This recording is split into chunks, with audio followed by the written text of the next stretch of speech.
So it's Rod Maxwell, and I'm here with the podcast Life After Work, where normally there's four of us get together and chew the cud over some topic that has come into our lives now that we are all men of leisure, retired in our 50s, and which is why it's called Life After Work.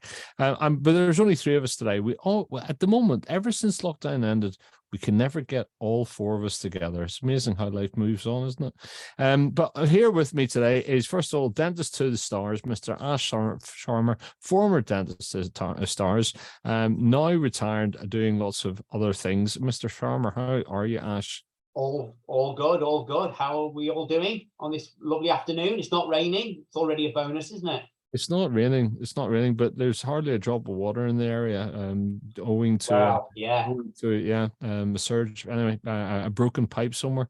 So there you go. That's Ash. You know what, Ash? It's quite amazing. We actually have probably only met 2-3 times in the last 2.5 years in the flesh. Shocking, isn't it? I know. He said we're just around the corner. We've had the odd coffee or two, but no, it's shocking. We'll have to sort that out. And then all the way live from Skiathos, he is our international correspondent. He is a man of ultimate leisure. It is Mr. Paul Davies, the podcaster, the storyteller, the author, and the all-round good egg. Hello, Mr. Davies. How are you? I'm very well, thank you. Good to see you all again. And I must say, before we get into the conversation, you know me, I'm not one for advertising. You know, we should. I should have said yes. Is it poetic analogy? What is it? It is Life, a poetic analogy. My second collection of poems. Very good. And how's it selling? Well, do you know, I can actually track people who sell it, and I can also who buy it, and I can track those who don't, gentlemen. Oh, yeah. Well, can we just say we've got the first, anthology. Being in the media, I typically now get my books sent to me to read and then promote. Oh, it's actually on its way. But they send it here first for some reason. So what you'll have to do is get yourself over here, come and pick it up. Next year, definitely. It's on. It's got to be one of my life plans next year to come and see you and spend a weekend or two with you. We're piper down as Mr. Harrison is doing something athletic or otherwise, or maybe he's just being very good and doing some house chores or a bit of early Christmas shopping. Who knows? Christmas. I'm not sure. Just around the corner, gentlemen. Just around the corner. Anyway, we're not going to talk about Christmas today. We have a raft of researchers who look at the world and give us a guidance as to what we should speak about. And we spend hours in pre-production meetings working out what we're going to talk about and what we're going to say. And in the last 5 minutes, we've just decided we're going to talk about Elon Musk and Twitter. And I guess, guys, in my head, right, I'll just start off because in my head, I have got Elon Musk as the baddie in Moonraker, right? I'll take you back to Moonraker. You remember James Bond, and there's this guy who's got a fleet of space shuttles, and he launches them, and he's got all these young people, and they're almost the perfect human beings, and he's going to colonize somewhere. And essentially he colonizes somewhere and then he wants to destroy Earth, right? And I can't, for whatever part of my brain, it could be my terrible brain now, but I have got Musk in that camp as he's either, he's either the other Bond villain, what was his name? The sort of Germanic guy, Goldfinger. He's Goldfinger, or he's this guy in Moonraker, right? But whatever it is, something tells me I can't get out of my head that he has got some weird agenda, some bigger plan. And for example, if you take the cars, in my head, someday all those cars are going to stop, right? And he's going to hold people to ransom and say it's £2,000 to restart them again. Or it's going to be, oh, you didn't buy the upgrade and therefore the car is no longer viable.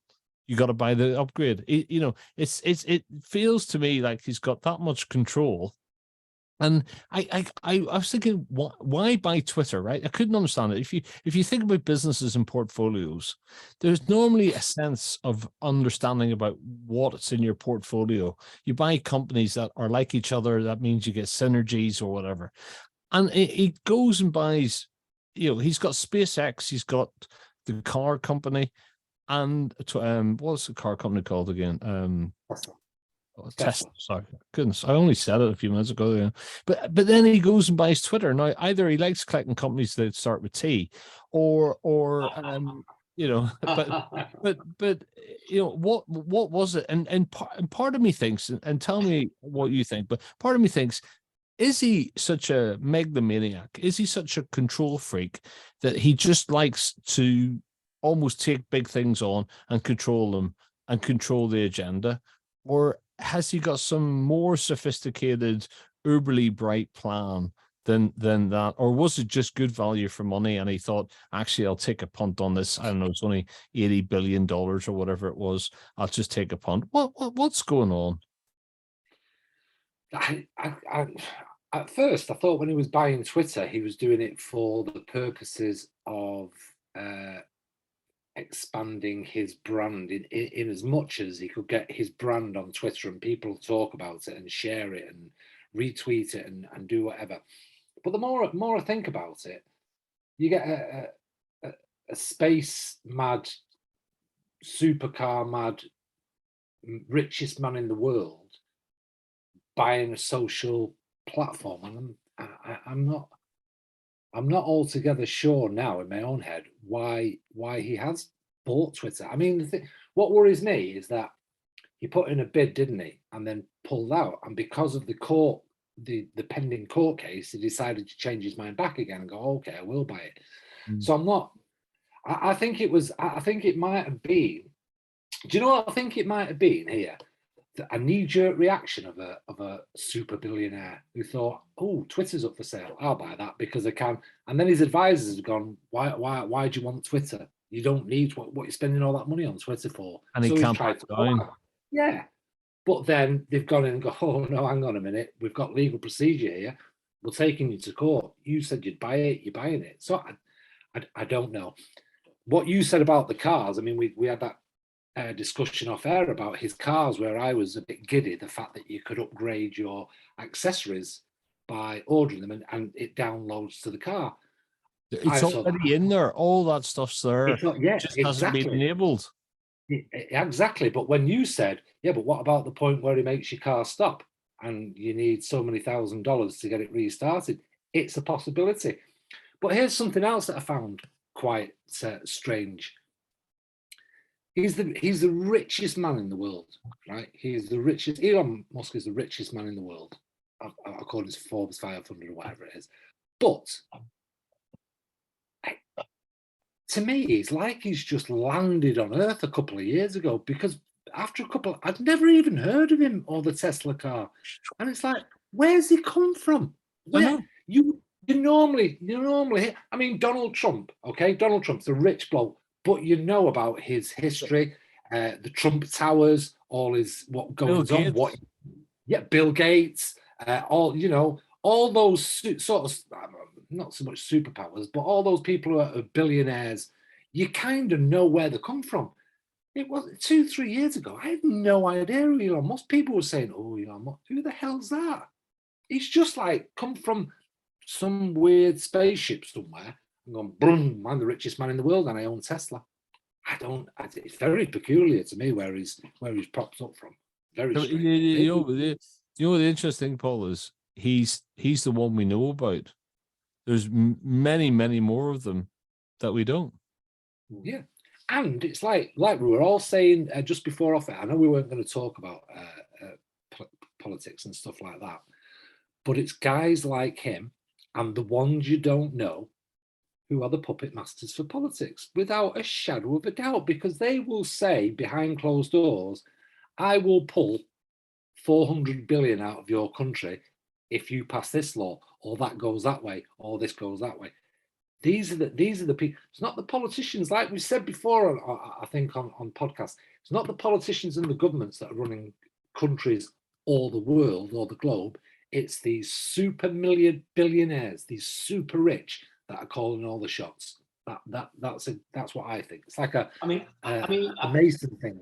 I mean, I think you were initially asking what the motivation for Musk was. I think originally he was a bit of a nerd, like Bill Gates and Steve Jobs was with Apple. So he started off with really good, altruistic, idealistic principles. He wanted, a non-combustion engine for a car to save the planet and all that sort of thing. And then as he's gone on his road, he's found out that he's become wealthier and wealthier, and his cars are being sold all around the world. He's had problems, a lot of these Tesla cars have had to have recalls and things like that. It's not been, a straight line, to the top. He's had lots of, so he is a very, very astute, very smart businessman. He's a very smart cookie.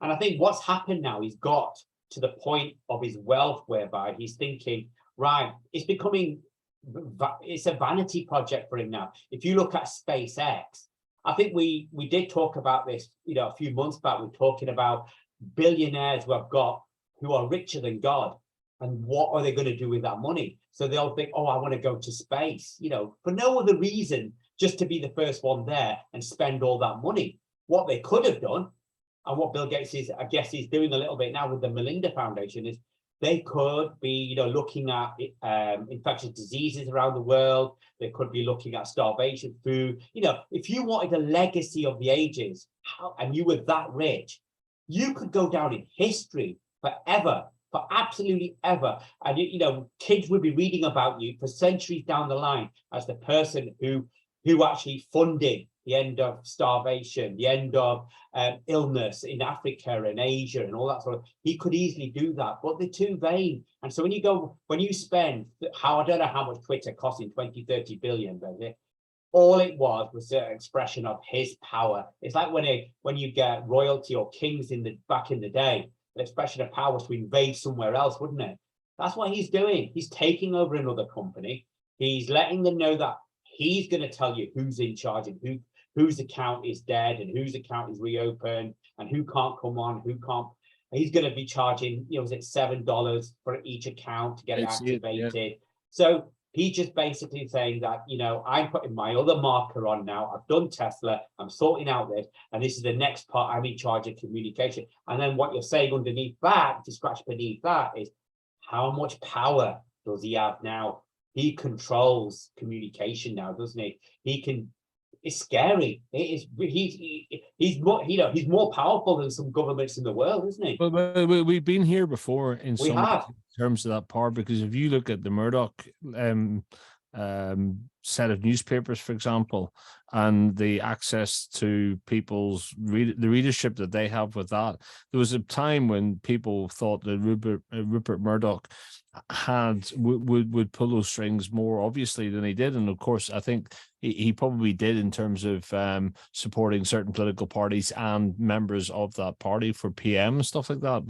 But yeah, I guess maybe I'm looking for logic where logic doesn't apply, which is, normally people buy things in a portfolio. There's a joined upness about it, and But he's got SpaceX, he's got Tesla, and he's got Twitter, and you sort of think, is it a sign of somebody who's bored, or somebody who likes to have a play and likes to be at the forefront of lots of things? I don't know, maybe possibly reading too much into it, but yeah. And then I think the idea now that you will pay to get the blue tick or whatever, it sort of goes against the whole free speech thing in a way. You're paying money to be seen as a more authentic account or user. I think that goes against free speech. It does in a way, Rod. But if you look at the other thing, is I think if you have an account where you have to, correct me if I'm wrong, I'm not even in Twitter, so I wouldn't know, but if you had to pay for your Twitter account, might that get rid of all these spurious, opinion, these people who just spray opinion like manure all over the place, basically? And if they have accounts which are verified, which have got their ID backed up, And that gives you, it will give you ownership for that opinion because you can be identified. So I think that's maybe what he wants to do, is whereby opinion becomes more concrete. We can see who's having them. Yeah, I know one of the debates initially with Twitter, which is why he pulled back, was he thought that the numbers that were being quoted in terms of the active accounts and the volume of transactions that were being inflated.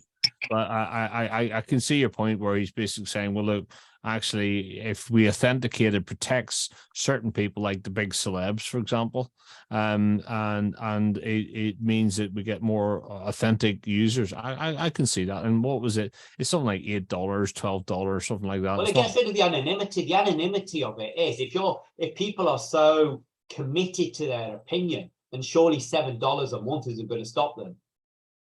Yeah, true. Oh, it's designed to get rid of the bots and the spam spreaders, isn't it, as well? Because they have computers set up that will just tweet all the time. It's not an actual person getting adverts out there that aren't, So that because I think that when you're going back to what you said then, Rod, it was about the amount of users, and then it came back with the that, for example, let's say they had 20 million users. They've got more, but 20 million users or whatever. Oh, that's great. And then it came back. But 5 million of those are bots, and 5 million of those are computers. They're not actually people. So that's where he's gone. Oh, wow. Well, I don't want it then, because you give me false information. You've given me like a quarter of your users is a computer, is bots. I don't want to speak. I can't do anything with those other than get rid of them. So you've cut your following by a quarter. So I don't want it. Yes, I understand that he's going to charge $7 or whatever it is to get the blue mark. And yes, I know he's going to get rid of a lot of people that use it for the wrong reasons. But I still can't understand why he's, unless he's going to make it into some sort of bigger communication. For example, they're going to, I don't know how they do this, but offering cheap phone calls or cheap stuff via Twitter, like Facebook do, Apple do with FaceTime. Maybe he could, I don't know why a guy who's got what he's got has decided to buy a social media platform. Well, could it be advertising? I mean, I don't know what the Twitter captive audience is. Let's just say if he wanted to market his Tesla, he's got a captive audience whereby he could fire adverts down the line.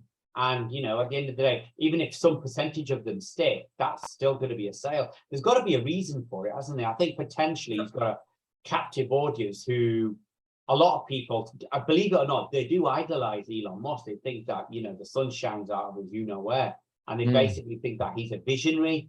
He's, he does put his money where his mouth is. He's a risk taker, and he's got to where, I'm just looking at it now. In 2013, his net worth was 2.7 billion. In 2020, it went to 24, and from 2020 to 2022, 2 years, it's gone from 24 to 219 billion. That's huge. It's almost impossible. You're getting into 20% of a trillion. You're getting into the realms where he could actually buy an army. He could pay the Twitter army. Don't they call them that? Yeah, Twitter army. Aren't they called the Twitter army? But if he wanted to, there's no limits to what that amount of money could give him access to. He could probably, God forbid, but he could probably buy a nuclear missile off some rogue. Do you know what though, Rod? He wouldn't need to buy soldiers, rockets, whatever, because that amount of money buys you the right sort of influence. That's all you need. If you've got an ear here or a head of state somewhere or whatever, that sort of money speaks volumes. I've got 264 billion, was it, in the bank? Yeah. I'd like to come with you. Come in, Mr. Musk, sit down, because you've got more in your bank than our flipping national debt. Yeah. So That's true. That's true.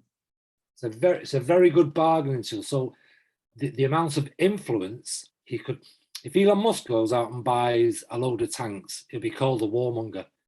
If he goes and influences someone to buy tanks on his behalf, nobody will ever know. Yeah. Yeah. And the next richest is Jeff Bezos, whatever his name is. Bezos. Is he the Amazon? 100 billion richer than the next guy. Is he the Amazon guy? Yeah, he's the Amazon guy. Yeah. 100 billion richer than the next guy. Think about that. I thought I had slightly more than that.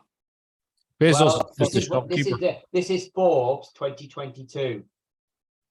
And Bill Gates is 106. Ellison 100. Buffett is 97. Warren. Right. Warren, the Google co-founder, is 90 billion. Oh, because the Amazon guy was the richest man in the world, wasn't he? And he was knocked off the top spot by Elon Musk, so to speak. Yeah. Do you see the thing? Again, it's very peculiar to me. It's all very, very strange. Like I say, the likes of Bill Gates, Richard Branson, we all know the history and how they came through sort of struggles and built up the business. And like you were saying before, Ash, the people like Bill Gates and Richard Branson, they give certain amounts to charities. You know, they set up funds, they set up organizations that can help with things. But Mr. Musk has suddenly appeared with all this money. I don't know. I'm not having that he's built a Tesla in his garage and done very well with it. I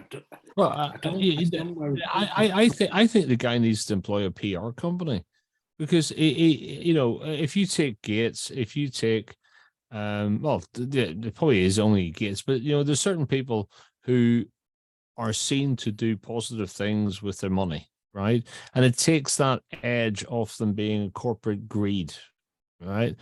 Musk at the moment, there'll be people who love him, but he's got that. I don't know. He's got that nature of just being a bit of a Darth Vader. You're never quite sure what he's going to do, and is he being authentic and transparent? And I don't know. To a degree, especially with Twitter, I think he's trying to be down with the kids. Because did you see the way he sacked people and then tried to bring them back? Did he try to bring them back? There was one that made a post on TikTok, and it was a guy he sacked via the fact you're no longer here. And then there was another one he said after me tweets or after me things, and they wanted to sue me for calling them. He got another one, something like Elon would welcome back our babies or something like that. And I'm thinking, what is he trying to be hip? He's the leader of a massive company now. And like you say, what he needs, because he needs to zip it, right? And he needs guidance from a proper PR person to come in and say, Elon, you're going to blow all credibility. Yes, you might be rich, but people are going to start not liking you if this is the childish behavior you're going on. Do you know what's interesting is I think he laid off, I think I'm right in saying, at least 50 to maybe 60% or more of the Twitter staff. It was the top tier of management let go, and the programmers that he got rid of, didn't he? And at the moment it's still going, it's still working. I don't know, maybe it doesn't have the infrastructure to bring in the money, but you sort of think, well, if nothing else, was he clear that there was it was inefficient, it was costing too much, etc. It's just interesting. There's there are people who buy things, companies who buy things, and you sort of think that makes sense as part of a portfolio, as part of a strategy. I get it. With his interests, they're almost like, I just wake up one morning and go, oh, you know what, I fancy being a farmer. Just go and buy half of Australia and farm it, or I fancy, I don't know, I'm being neurosurgeon. I'll invest that. It's just weird, I mean, to me, Twitter hasn't got a particular structure. with Facebook, I actually think Facebook have got their model right, although, with their adverts placed really well, and then they've taken over Instagram, which is big, and the way they play it, it makes socializing on Facebook quite addictive, and they have various games and various markets on there, and they've got this model that's really grabbed people's attention. Now with Twitter, you only get, is it 150 characters to go on there, so you can't really rant on about anything particular, and it just seems very lackluster. It's like, I'll send you a text message and you might reply to me, or somebody else might say, oh, I saw that message, blah blah blah. It's just like a messaging service. There's no. I mean, that's why I've never really got onto Twitter. I've never really, like you said, Paul, I've never really understood what the point of it was. What do most people express in 150 characters? I mean, what's going on here? Is it just a banal thing? I think that's it's the perfect mirror of life, which is just give me headlines, right? I don't need to know all the context or the content or the justification. I just work in headlines, flashes. And people want to see that flash, that headline, don't want to have to research it or go into it in too much detail. Bang, they've got a headline, they're happy. All right. And for me, that's what Twitter is. It's like a newspaper that just does the headlines, doesn't give you any of the bulletin, the editorial, etc. But I know some of the girls, I'm not going to mention any of them at work, who used to have Twitter account, and you could, it would highlight up saying, this is what they're thinking, and it's just a commentary on a banal life that was going on. Stuck in a traffic jam, lol, I'll be late for work. In a coffee shop, they run out of biscotti today, boo hoo. And I thought, what? Well, I mean, why would they think that's interesting? And ultimately, it's you put hashtags in there and certain things, and to attract it, but it's the bots that you're attracting the interest from that actually pushes your tweet out more places. It's one of those things that it's like speaking. First of all, Twitter for me is like speaking a different language, right? You had to learn a Twitter language in terms of the coding and that type of thing. And it's possibly like social media all over, which is, I don't think I really understand it, but more and more, I go to Facebook as my daily feed in the morning, more so than I go to the Daily Telegraph for any other news item. That's where they've done well. They've made it very accessible, very quick with the updates. They've made it easy to use, if you like, and they've made it. They've turned it into like I wouldn't say a fun experience, but an experience that perhaps you can't do without in today's day and age, because it is so quick and you can do it on the move and everything like that. It's social media, whether we like it or not, gentlemen. Social media is still the future of communication, isn't it? I can see a time when something will replace email. I mean, I can remember when email first came in, it was like, oh my God, I can send a message via a computer, down an online or a telephone, going like a fax machine. So something will supersede emails, and it'll be something like a social media account that will. I don't know how it will work, but yeah, it's advancing and advancing. I still, going back to the original question that I'm asking, and we're all asking, is why buy Twitter? It's beyond me. It's beyond me. It's either part of the power grid of network thing that he's got, that he's joining some dots that we can't see, and he's ahead of the game. Or I think maybe Ash, you said, it's like a poker chip. He's just chucking it on the table, just having a bit of a play. And if you look at other billionaires, there's a billionaires competition to get into space with SpaceX, Richard Branson, and then the Amazon guy as well. They're just basically in this vainglorious race to outdo each other. That's all they're trying to do.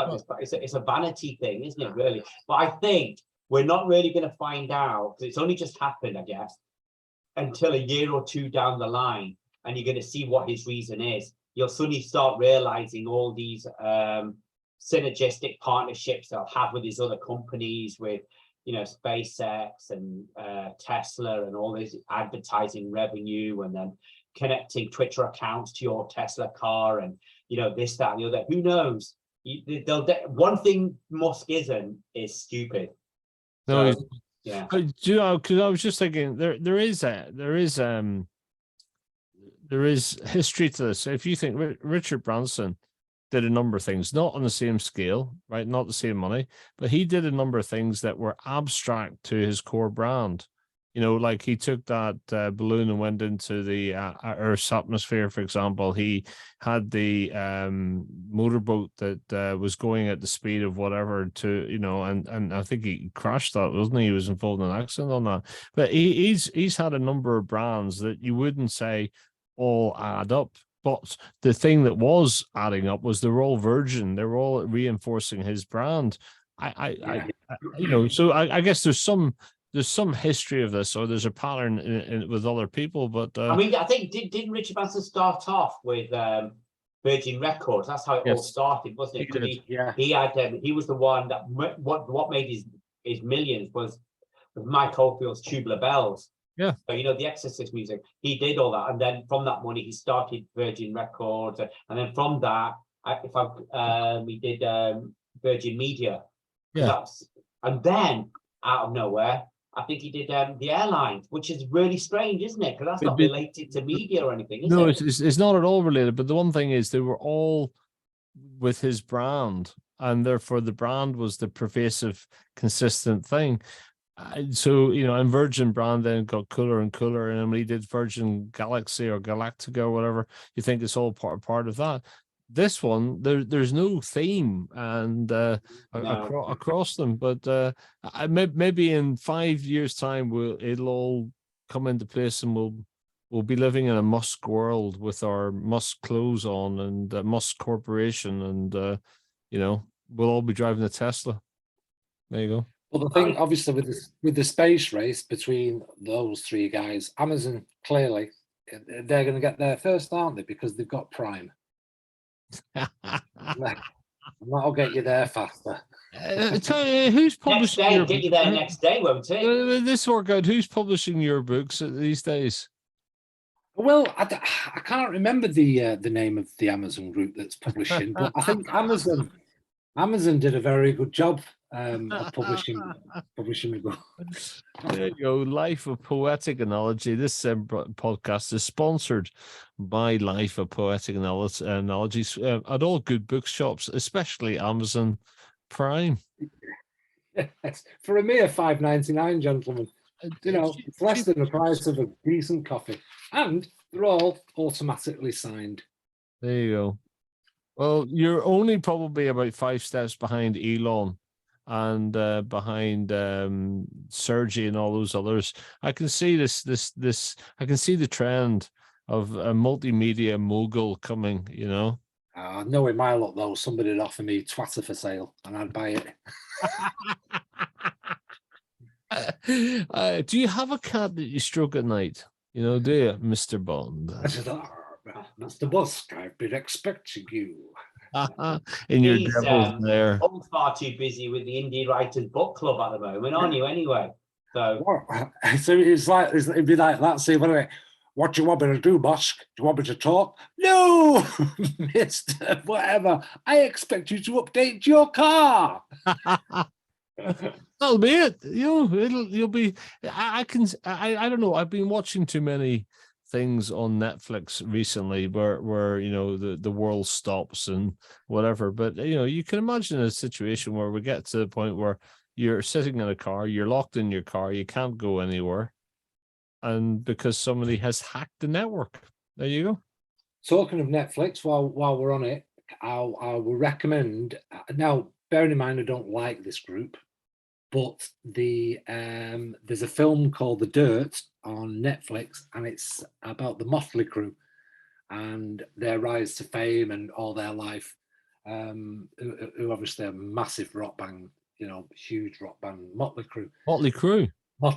Well worth the watch. Okay. It's quite eye opening to what they how they. It's crazy. I won't say too much on it, but it's get over the first 10 minutes because it's a bit like Wayne's World. Hey, dude, party time, party time. But then it gets into it and shows what they got up to as the. Oh my good lord! Quite a good film. It's called the Dirt. It's called The Dirt. Dirt. It's on Okay. Netflix now. About Motley Crue. Yeah, it's on Netflix. It might be on Amazon as well. Do you know what's really, well, it's not sad, it's just a fact of life, is I'm watching, my wife and I binge box sets and you know, like the stuff you get on Netflix where you can watch everything in one go or whatever. And we're watching something at the moment, and for the life of me, I can't remember what it is. I have no idea. And if it wasn't for the little recaps at the beginning, I wouldn't have a clue.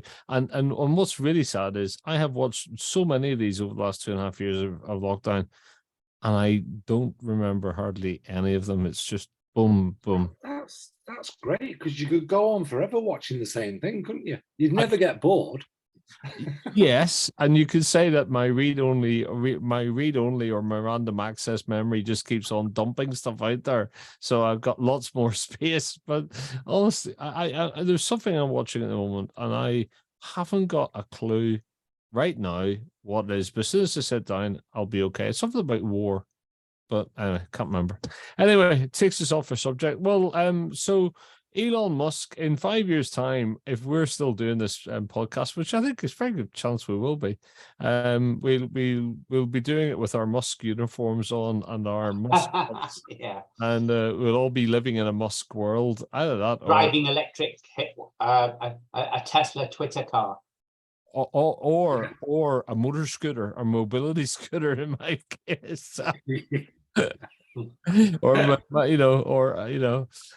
I will all be chipped with Musk chips, you know. So speaking in a Musk world, there you go. Yeah, very dystopian future, isn't it?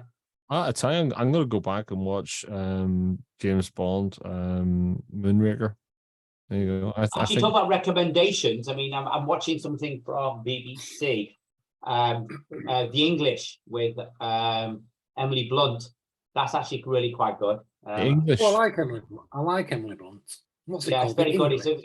It's a 6-part. It's very sumptuous, set in the mid 18th century in America.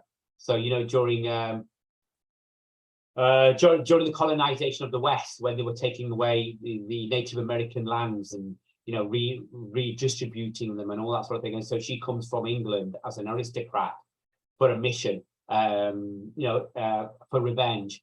But I don't want to spoil too much of it. You know, it is actually really well done, very well acted, and it's not massively long, 6 episodes, but it's worth watching. Tell me something, Ash. Is there anything in that actually gives us some idea of the future? Because Britain didn't exactly paint itself in glory when it was going all around the world, colonizing, etc. Is there anything in that might point towards, you know, other nations that are doing it now and the fact that it might be different? No, not really. I mean, if you look at the way the colonization happened with the Americans, what they did basically in terms of the land grabs, because first of all the railroad, then they changed their mind. That's where the word Indian giver comes from, is whereby the land is given to them, the Native Americans, and then it's taken away because they need it for the land to put the railway through, or they need it because they found gold there, or they need to, you know. So they were just corralled into smaller and smaller areas, and they were called reservations in the end. So, but that's not the main part of the story. That's the backdrop, which you can't avoid because it is brutal in that sense. But the actual story, which is quite a personal story, is actually really worth following. It's very well written, great dialogue, and as you say, therefore, Emily Blunt is always worth seeking out. She's a good actress, isn't she? Really? Yeah, she's very good, actually. Very good. You know, just before we go, one thing that is frustrating me greatly at the moment, and is how much the war in Ukraine is increasingly getting pushed to the middle sections of the paper. Nothing really has changed there, but it's no longer headline news. It's not topical, and it's absolutely shameful. It really bugs me, actually. There's a couple of headlining recently, wasn't there, where the Ukrainians have got back not only have they reclaimed the city, but they've got the supermarket back up and running, and it was a major defeat for Russia. And also, I didn't get around to this, but something's brewing on another coast or another border of the Ukraine, where they might be pushing forward. I think Ukraine are doing, from what I'm reading, a lot better than Putin thought. Yes. He thought there'd be a pushover, and they're proving not to. Yes. Which is good. But yeah, it is good. But then the worry is that, again, in talking about megalomaniacs and whatever, if he has to be seen to win at all costs, what could Putin do?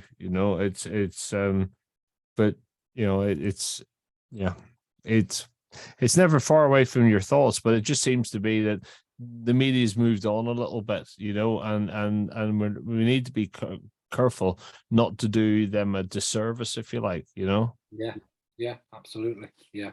Anyway, look, tell me something there. Is the world better off with the likes of Mr. the Musks in it, or not? What do you reckon? I would say that it's not particularly better off because of people like that. I think it's better off because of people like the likes of Bill Gates and those who sort of give back and try and help and set up foundations. Like Ash was saying, if people of the super rich could spare some of their, I'll say hard-earned wealth, but some of their wealth, and perhaps put it into alternative crop growing or helping somewhere along the line. I think the world would be a best place that way. But I think we're kind of clambering on ourselves, aren't we? And pulling back especially after COVID, we're pushing forward. It's just a shame that we're now dictated to by some bald-headed Russian who's stopping our gas and putting the prices of power up, which is it's ridiculous. It's ridiculous. It's ridiculous. Well, as for sorry to go on, but as for your thing about pressing the button if he's seen to win, I don't think his closest advisors would allow him to do that.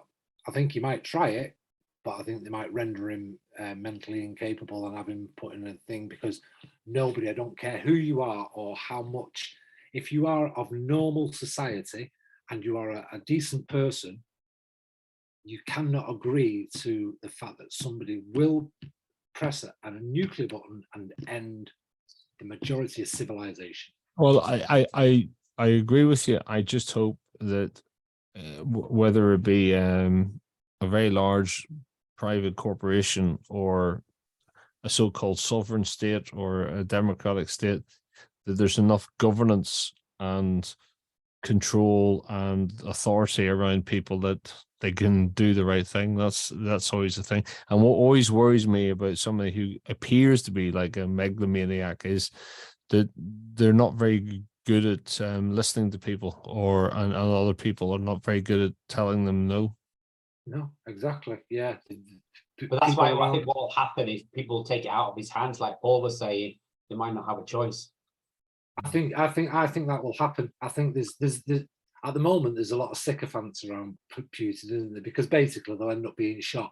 But when he comes to make that decision, because it's not just him, is it, that turns the key press? You need it. There's I think it's at least two people to do it at the same time. I reckon if it comes to that stage and he can't be talked out of it, he'll either be A, put into some sort of mental institution, or B, there'll be somebody in the KGB that will have him quietly assassinated. I think. Well, there we go. As usual, talking about the sycophants, I mean, you don't have to go far to find sycophants in a government, do you? Really, whereby there's no feedback, there's no actual what's the word when you're actually trying to get people to actually hold you account for your decisions. There's nothing going on. There is no dissent in the government at all, which is what you want. Everyone just seems to agree blindly about what's happening. Yeah. Rod's fallen asleep.